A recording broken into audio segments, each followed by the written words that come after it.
Mari kadang ngayu bareng repot. Kiai cilik kan kena pengen dadi wali syarat apa? Nyifati Allah sing permanen. Ketika Allah mensifati dirinya Al-Hadi, zat yang memberi petunjuk, maka sifat ini lazimah abadi ila yaumil. Maka apapun rusak dunia iki tetap akan ada orang baik ila yaumil. Bukan karena orang ini hebat, bukan. Wong zaman rusak kok tetap bukan. Karena Allah yang Al-Hadi. Sing hebat berarti Allah bukan kita. Coba kita hidup di zaman akhir. Wong wedok do katokan cekak. Fitnah kayak apa? Kayak apa fitnah kita di zaman akhir?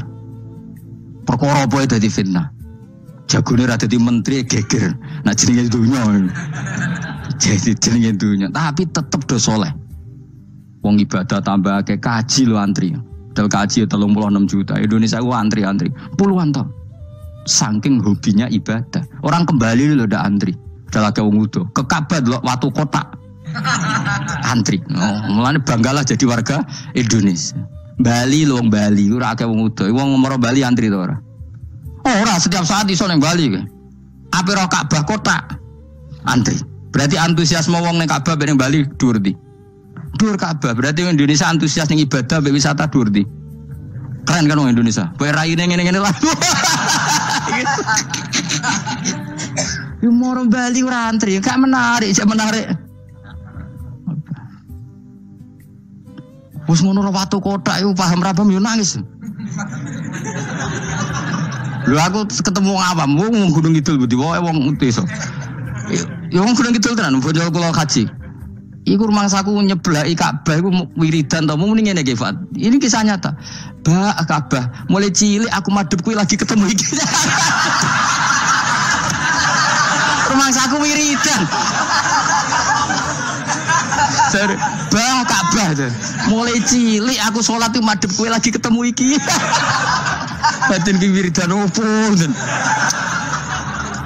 Iku mesti dikenang mbek Ka'bah.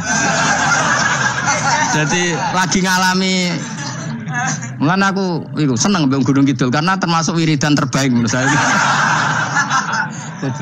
Bah Ka'bah. Jadi mulai dulu saya sholat tuh madhep kamu kok baru ketemu ini.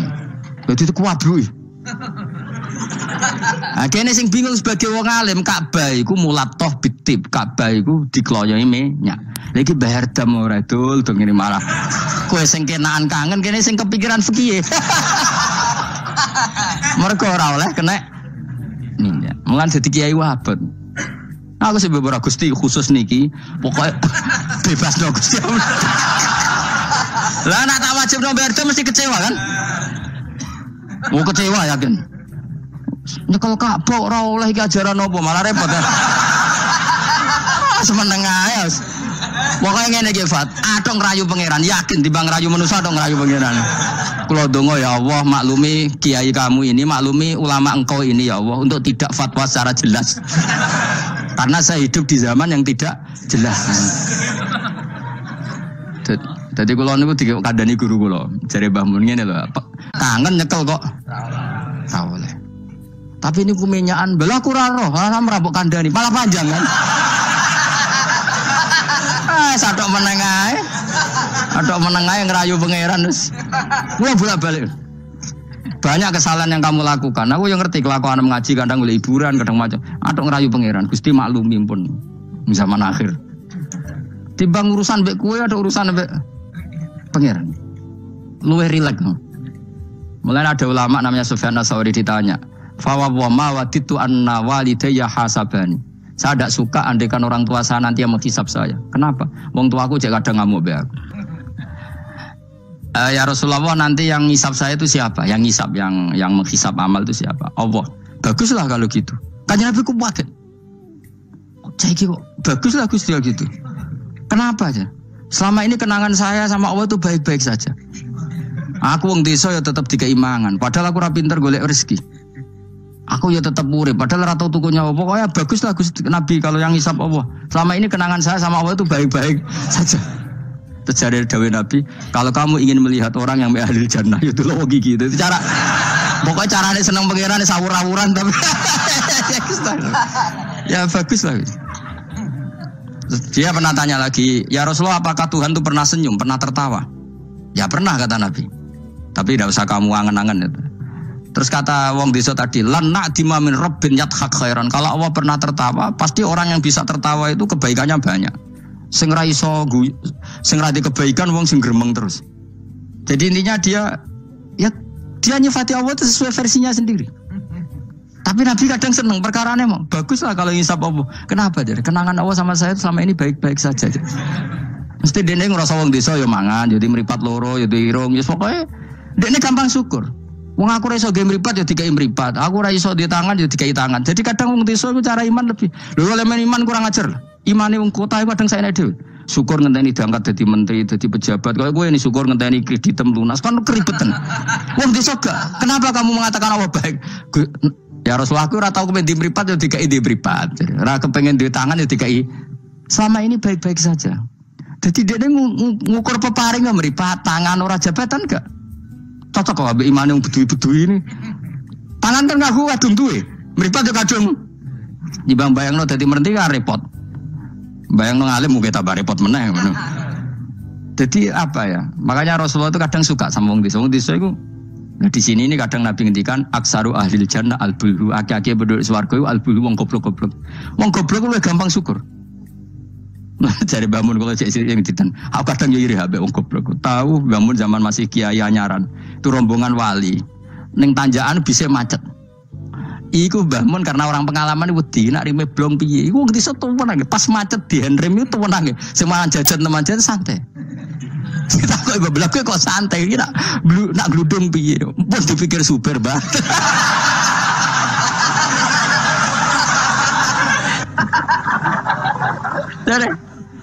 Dari bangun kok enak dadi wong apa goblok. Kulo kadang ngiri kowe mau. Dekne ngrakuti Ka'bah, kangen Ka'bah. Kuangen wae Ka'bah. Aku sing kepikiran. Iki kena minyak terus hukume piye? Kan enak sing dadi wong goblok. Ada ngiri ya, tapi tetep aku mau dadi goblok tetep. Mau aku tetep mau dadi wong goblok mau. Cuma iki cerita irine lho napa. Urip kok penake ngono. Sesuk tak takok ya. Lah kowe mikir bambu swarga ta? Lho kan dipikir jenengan nek Gus Jinan kiai ini. Matane wong. Mun aku di umat kowe yo mikir. Jangan-jangan kowe swargamu ape anut aku. Matane wong tenan. Dadi wong goblok ku penak uripe yo. Radio duit proposal loros kode BPJS kan. Orang untuk sumbangan daftarkan diri sebagai orang miskin. Ben kono dipikir menteri keuangan, pokoknya ramlarat, melarat no dewe kondo. Enak dadi wong goblok wong pinter. Coba wong goblok sak Indonesia ku dipikir pakar-pakar sing doktor. Saiki wong mikir mbak sing dipikir enak ndi? Ayo jawab. Wonor wapat tenanan, ngentas kemis. Sing melarat sewantai ngopi rokokan. Santai. Aku kan giri bagus. Bapak aku besubuh kan ngaji nyemak bocah-bocah. Ben mlaku bapak. Delok wong awam ning warung-warung semeneng. Wong kok enake ngono. Marung pantes, rokokan pantes, utang yo pantes. Ngene kiai utang ra pantes, rokokan ning warung ra pantes. Mulane berbahagialah para orang bodoh ya berarti seneng lo kadang ya Allah. Lah iku nunjukno pangeran, rahmate ku jembar. Sing alim ya untuk nikmat alim, sing bodoh ya untuk nikmat. Bodoh sing ngene sing bojone elek mau aku enggak. Bojone elek ora wong ayu jan ngenes nane. Cuma ke joger ngenes di bojomu luwe ngenes di bojo kowe. Lah iku sesama ngenes ora usah saling kritik. Nampa kodok koder napa? Nampa kodok koder. Ya bae kula suwun pokoke urip ning donya sing seneng. Nek iso seneng, iso seneng. Mergo seneng sifate para wali ala inna auliya Allahi la khaufun 'alaihim wa lahum yahzan. Para wali itu sifat dasarnya enggak pernah rasa takut, rasa susah. Mergo susah itu tetep nak mbok terus-terusno iku dadi ra rido mbek kodok. Kula nggih sebagai manusia kadang nggih susah. Kadang nyun sewu ya kadang pas ibu gerah, saya sendiri kadang kurang sehat macam-macam. Tapi aku reling ibu gerah berarti gerah aku nambahi ilangi dosa, nambahi aku hormat ngerumat ya ibadah, sing loro ya ibadah. Wis angger ngono seneng wis. Kayak aku ngrumat kowe mangkel asline. Tak ulang mulai 2000 piro kok perkembangannya yo ngene-ngene wae wong kula. Kula mulang mulai 2000. 2005. Coba perkembangannya biasa. Saya iki lho seksine santri awal iki. Apa terus coba dadi kiai kan yo ora. Ora perubahane Mustofa Bero kan. Tak takok-takokno iku ya tetep ae. Kowe terus dadi khotib gak lho. Gak ono ya, gak ono perkembangan. Cara nuruti sebagai guru mangkel. Maksud aku yang pengen krungu kabar Mustofa dari Mubalek kondang, taruhin, atau tadukun kondang kan ya ora krungu kabar. Ya ngene-ngene wae. Tapi menawa barokah didikan ikhlas sehingga ora pendek karir. Ya tapi jenenge kiai sati gede seneng ya. Ora jek urip seneng. Ngono ae ora usah ngenteni alim kemen kecewa. Wae latih seneng latih. Saya pernah baca kitab dan itu tak kenang betul. Adat yang dibikin Allah pasti lebih baik dari bayangan Anda. Terus yang kitab itu contohnya ini. Umumnya orang kalau kaya kan temannya banyak. Ketika miskin teman-temannya itu menghilang atau menghindar. Itu kata kitab itu tuh bagus. Adat begitu itu bagus. Allah bikin adat itu tuh berkah. Coba kalau kamu temannya orang kaya-kaya, ketika kamu miskin teman kamu tetap dolan. Pasiku kue beca, pasiku kue buruh ning wong. Kayak apa malunya kita? Jadi tontonan teman-teman kita yang dulu kaya. Barokahnya Allah bikin adat nak kita melarat ora ditiliki pas melarat wis ora ono sing roh. Lho malu lho melarat dadi delok-delokan. Ayo kowe dhisik sugih tumpakan Ferrari, geng Lamborghini atau geng Mercy, mbok geng Alphard. Bareng ngono ke melarat bure wong disentak-sentak mbek majikanmu, ditiliki kancamu dhisik. Isin gak? Ayo milih ditiliki atau ora yo? Milih ora kan? Artinya Allah bikin adat nak melarat ditinggal temannya itu bagus. Nikmati wae ngono. Selama ini orang kan gerutu, aku melarat konco lali, apik lali, ngono lho. Dong to. Artinya Allah kalau bikin adat tuh nikmati wae. Wisen lho kan. Wisen lho melarat dulu aduh. Ya milah digedol-dolan ora. Milah ndak kan? Lah milah ndak terus Allah bikin adat lalah konco-konco kita zaman sugih lali. Bisa anggap iku barokah. Tapi uang kadang kan gak terima. Padahal Allah bikin adat itu dikira-kira. Tetap apa yang jadi sunnatullah itu yang terbaik. Dalam Islam senang itu sudah ibadah. Jadi di antara ibadah terbaik manusia itu senang. Jadi kalau analoginya kita dikasih rumah teman atau mertua atau guru atau siapa saja. Hal paling menjengkelkan itu ya sudah dapat gratisan gerutu. Gerutu itu geremeng. Nah ini kita sudah pakai buminya Allah itu gratis, pakai airnya ya gratis, pakai oksigen ya gratis. Kok masih gerutu itu sudah jadi hamba yang nggak benar itu. Jadi bayangkan kalau kita pakai oksigen bayar, pakai buminya bayar, pakai airnya bayar semua. Kayaknya kita tidak mampu membayar ya. Dan kita sama Allah hanya disuruh ikrar, disuruh sujud. Pentingnya ilmu satu bahwa itu akan menjadikan satu perilaku. Misalnya begini ya, dulu itu kiai-kiai Jawa zaman dulu itu berpatokan karena dulu pemerintahan Hindia Belanda, seorang lagi masih pemerintahan Hindia Belanda. Itu dalil yang sering diutarakan itu sebaik-baiknya umara itu yang datang ke ulama, terus sejelek-jeleknya ulama itu yang datang ke umara. Tapi semenjak pemerintahan Indonesia dan kemudian ditandai beberapa tokoh kayak Gus Wahid putra Kiai Hasyim jadi Menteri Agama, ada Gus Wahid putra Kiai Wahab juga jadi Menteri Agama, ada Kiai Fatur Rahman keluarga Mbah Maimun, keluarga Sarang juga pernah jadi Menteri Agama. Kemudian bersamaan dengan itu dibangunlah satu pegangan ilmu. Pegangan ilmu ini penting karena ini yang mengilhami semua orang Islam, terutama ya utamanya ulamanya. Ada seorang ustadz, seorang guru ngaji yang karena melihat rata-rata penguasa itu zalim ya, datang ke Harun ar-Rasyid. Ini perlu disemak, datang ke Khalifatullah atau Amirul Mukminin Harun ar-Rasyid. Karena beliau seorang raja tentu terduga lah atau ya umumnya atau gimana lah istilahnya itu ya rata-rata ya agak seenaknya namanya raja, namanya penguasa. Ini dalam pikiran ustadz itu tidak mesti dalam fakta. Kemudian si ustadz itu matur ya Amirul Mukminin inni nasihun lak famusyaddidun alaika fala tajidanna fi nafsika syai'an. Saya ini mau nasihati Anda, kemudian saya cara nasihati itu keras. Tolong jangan dimasukkan hati. Dia bilang famusyaddidun alaika. Saya nanti kalau nasihati itu keras sekali. Tolong dimaklumi karena ini penting karena Anda harus dinasihati secara keras. Tapi sebelum nasihat itu diutarakan kata Harun ar-Rasyid karena beliau Bani Abbas dan beliau orang alim termasuk muridnya Imam Malik. Kata Harun ar-Rasyid, uskut, kamu diam. Setelah itu ngutus orang yang lebih baik ketimbang kamu, yaitu Nabi Musa, ke orang yang lebih jelek ketimbang saya, yaitu ke Fir'aun. Itu saja harus pakai etika faqula lahu qawlan layyinan. Kamu harus ngomong yang halus. Jadi intinya ini Harun ar-Rasyid komplain.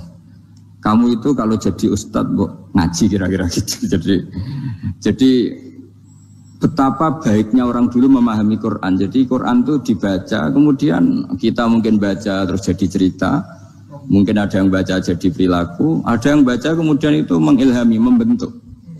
Nah kira-kira itulah yang membentuk kiai-kiai alim di NU, di beberapa pesantren maupun orang-orang alim di luar NU. Asal ngajinya dan bacanya seperti kita, pasti seperti itu. Karena cara berpikir tadi sudah. Jadi akhirnya si ustadz tadi keluar dan minta maaf, anta a'lamu minni, ternyata engkau lebih alim ketimbang saya. Jadi kalimat famusyaddidun alika, saya akan keras cara memberi nasihat, itu yang diket, yang dipotong, yang dibatalkan atau yang diralat oleh Khalifatul Harun ar-Rasyid. Yaitu dikatakan innallaha ta'ala arsalaman huwa khairun minka ila man huwa syarrun minni. Yaitu Allah mengutus orang yang lebih baik ketimbang kamu, yaitu Nabi Musa, ke orang yang lebih jelek ketimbang saya, yaitu Fir'aun.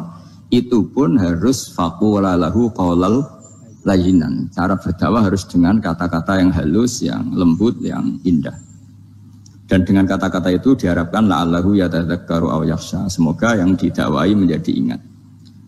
Sehingga dengan kemampuan ilmiah seperti ini menjadi pegangan bersama bahwa kita sebagai dai atau sebagai tetangga atau sebagai sama-sama warga Indonesia, bawaan kita memang harus faqula lahu qawlan layyinan la'allahu yatadzakkaru aw yakhsha. Kemudian dalam disiplin ilmu yang lain, halus itu tidak kuat. Angin itu ya halus, tapi kalau di manage itu jadi kekuatan yang dahsyat. Begitu juga air dan sebagainya. Sehingga tidak perlu khawatir terus kalau dakwah halus itu tidak punya efek yang signifikan. Tidak juga. Allah Ta'ala itu pengelola angin. Angin itu kekuatannya dahsyat. Sehingga Nabi Sulaiman yang banyak memanfaatkan angin, mulai rem, mulai apa saja. Sehingga dari cerita saya ini kemudian terus kiai-kiai itu membentuk dakwah termasuk di ekonomi dengan cara yang rileks. Nah cara rileks itu satu tentu dimulai dengan ilmu. Misalnya begini, saya beri contoh. Ketika ada orang melafadzkan kalimat la ilaha illallah, tiada Tuhan selain Allah. Kemudian kalimat ini mungkin kalau orang NU baca itu rutin ya, karena kiainya kelamaan ya yang ikut sambil tidur ya. Kalau tahlil itu disebut kiai tertentu itu mesti yang belakang wah suwi itu kalau kiai itu lama itu. Nah kiainya juga karena jadi lakon ya kan lebih semangat karena pegang mic. Biasanya gitu di NU itu. Kalau khotib mesti semangat karena yang pegang mic, yang dengerin mesti ngantuk karena monoton gitu. Karena yang mendengerin sudah tahu, pasti nyuruh baik, meninggalkan yang jelek. Jadi ilmunya sudah disimpulkan dulu. Setiap yang tidur di masjid mesti tak tanya, kenapa tidur? Ilmunya ada perkembangan, Gus, nyuruh yang baik, meninggalkan yang jelek. Tapi kalau ilmunya agak ada perubahan kan, dengar semua pasti, nyuruh yang jelek, meninggalkan yang baik. Karena watak manusia itu agak-agak suka fitnah, itu suka geger. Tapi kalau monoton itu mesti enggak itu. Tapi yang menjadi pegangan kita, saya ulang lagi, itu ilmu dulu. Saya ulang lagi itu ilmu dulu. Saya berkali-kali menyontohkan, kalau ada orang kafir, orang yang tidak bersyahadat 70 tahun, kemudian dia bersyahadat sekali saja di akhir hayatnya. Itu kata Allah, qulil ladzina kafaru iyantahu yughfar lahum ma qad salaf. Katakan ke mereka yang kafir, jika dia mau bersyahadat, itu masa lalunya diampuni semua. Sehingga kedahsyatan kalimat ini luar biasa. Orang yang kafir 70 tahun saja barokahnya la ilaha illallah ini dosanya bisa diampuni semua. Nah kemudian karena ilmu ini tidak begitu populer atau kurang dipopulerkan atau kita sendiri kurang menghayati, sehingga la ilaha illallah itu lebih dianalisis cara lafadz ini, pelafatannya ada sanadnya enggak ya. Terus cara melafatkan bareng-bareng seperti itu ada tumpengan ini bid'ah enggak ya. Jadi pertanyaannya sudah tidak tentang keramatnya atau sakralnya atau fadilahnya la ilaha illallah, tapi sudah macam-macam. Wiridan cara seperti ini ada hadisnya enggak, legal enggak, terus ada sanadnya enggak. Jadi saya mohon semohon-mohonnya untuk teman-teman yang di Al-Iman itu harus ngaji ya. Ngaji itu nanti kamu tahu cara mandang sebuah ibadah atau perilaku atau apa sajalah tahu. Karena al-ilmu yurisul ahwal, ilmu itu bisa mengilhami cara pandang. Dulu yaitu saya ulang lagi, ketika zaman Hindia Belanda, karena pemerintahnya Hindia Belanda itu ulama-ulama keras sekali, sejelek-jeleknya ulama itu yang datang ke Umaro. Tapi setelah era Mbah Hashim, era sampai Mbah Maimun, itu mereka peduli sama Umaro, sama semuanya sama-sama warga Indonesia yang ingin melihat Indonesia yang lebih baik. Sehingga banyak, ya kakak saya sendiri pernah wakil bupati, terus putra Mbah Maimun wakil gubernur. Ini teman saya Kiai Hafid ya bupati. Semenjak itu terus, dan itu nggak lepas dari cara pandang. Yaitu cara pandang diantaranya adalah cerita tentang Nabi Musa yang Allah tetap peduli sama Fir'aun. Sehingga tetap didakwai Nabi siapa? Musa. Dan posisi Musa datang, bukan memanggil. Ya, cuma kayak sampai sekarang tuh belum pernah ke kantor bupatinya Pak Hafid. Karena kadang-kadang orang terus curiga mengajukan proposal, jadi agak repot. Ketemu bupati itu sialnya kiai kan mesti pikirannya orang bupati ini nyangoni, kiai ini disangoni itu. Itu terus kayak kita fakir miskin itu. Jadi makanya saya tuh belum pernah datang. Tapi alhamdulillah karena beliau berambisi menjadi wa khairul umara mayatuna babal ulama. Jadi datang tapi sangat ambisius ingin mengalahkan ulama karena dia kalau datang statusnya lebih tinggi. Ya tidak apa-apa, ini tawaduk tapi niatnya agak begitu tawaduk. Jadi datang. Jadi saya sering ke Jakarta tapi ya tadi jarang ya. Biasanya ngajarkan waktu hanya pas saja, tidak kurang tidak lebih. Biasanya ngajar di pondoknya Pak Kures itu di Baitul Quran ya. Hanya ngajar santri-santri itu.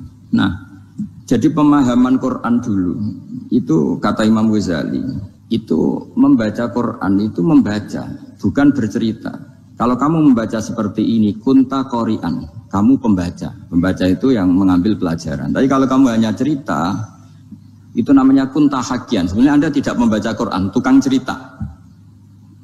Misalnya tadi, cerita Nabi Musa datang ke Fir'aun. Itu kalau kamu hanya cerita, wah dulu itu ada orang namanya Fir'aun, didakwai Nabi yang namanya Musa. Ya itu namanya tukang cerita. Kalau kamu pembaca tidak gitu.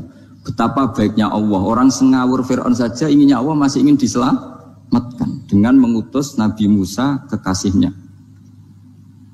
Itu namanya kunta qori'an, kamu pembaca betul, bukan kunta hakian, kamu tukang cerita. Begitu juga seterusnya tentang Quran ayat-ayat seterusnya. Sehingga yang diharapkan dari pembacaan Quran itu memang kita sebagai ahli baca, ahli mu'tabir ya, ahli yang ngambil pelajaran, bukan tukang apa? Cerita. Sehingga dulu ketika Sayyidina Umar radhiyallahu anhu ketika membuka Baitul Maqdis atau Baitul Muqaddas dan diajak syukuran, pesta-pesta makan itu. Beliau enggak mau. Ketika ditanya kenapa engkau enggak mau? Alasannya itu langsung beliau baca Quran. Jadi Rasulullah itu pernah enggak makan sampai 3 hari. Terus ditanya oleh sahabat, lalu kekuatan engkau bisa hidup apa? Terus menghentikan al-aswadani, maksudnya itu tamar dan air, hanya makan kurma dan air. Tapi beliau tidak ketemu roti atau tidak ketemu nasi lah kalau orang Indonesia. Ketika hari ketiga dikasih makan oleh sahabat, dikasih dipotongkan kambing, kemudian baru makan 3 lukmah, kira-kira ya 3 asupan nasi, berhenti. Padahal sahabat yang lapar sama dengan Rasulullah itu membayangkan Nabi itu sampai kenyang, sampai apa. Tapi ketika ditanya, seperti ini pun nanti ada hisabnya. Walatus alunna yauma idzin anin naim. Jadi acara makan-makan gini itu nanti ada hisabnya. Nabi nangis. Akhirnya sahabat nggak jadi nerusin makan. Jadi ketakutan orang dulu sama ketika Sayyidina Umar dijak pesta ketika memenangkan Baitul Maqdis itu. Inna wa ta'ala ayyara qauman. Allah itu mengkritik sebuah komunitas kaum karena apa? Adhabtum thayyibatikum fi hayatikum dunya wastamta'tum biha.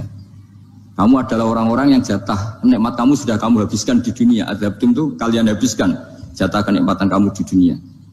Wastam ta'atum biha, kamu di dunia sudah berpuas-puas. Maka jatah Anda sekarang di akhirat habis. Sehingga Sayyidina Umar enggak mau pesta-pesta karena takut jatah nikmatnya habis. Kata beliau terus astabqi thayyibati, akan saya sisakan sisi-sisi kebaikan saya supaya tidak habis. Torong Jawa itu aja dientek-entekno biar jatahnya masih. Sehingga di dunia kiai itu ya meskipun saya akrab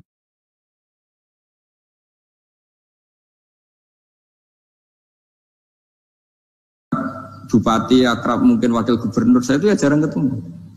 Karena kalau orang Jawa bawaannya ketemu ya